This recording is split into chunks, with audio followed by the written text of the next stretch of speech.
Elon Musk yang saat ini dipilih oleh Donald Trump sebagai penasihat Presiden Amerika, dilaporkan telah bertemu dengan Duta Besar Iran untuk PBB, seperti yang dilansir Al Arabiya English.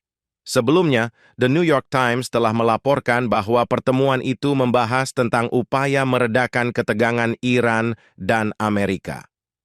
Mengutip sumber anonim Iran, The New York Times melaporkan bahwa pertemuan tersebut adalah agenda yang positif. Surat kabar itu juga mengatakan, pertemuan itu digelar secara tertutup di lokasi yang juga rahasia. Namun hingga saat ini, baik dari pihak Trump maupun Iran, belum ada yang mengonfirmasi pertemuan tersebut. Apabila pertemuan ini benar digelar, maka ini menjadi bukti keseriusan Trump tentang diplomasi Iran. Ini juga menunjukkan bahwa Trump memilih pendekatan yang berbeda dari kaum konservatif di Partai Republik lainnya. Pertemuan ini juga memperlihatkan pengaruh luar biasa Musk setelah bergabung dengan transisi Trump, di mana Musk telah dipilih oleh Trump untuk peran dalam pemangkasan biaya pemerintah pada beberapa hari yang lalu.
Download Tribun X sekarang, menghadirkan lokal menjadi Indonesia.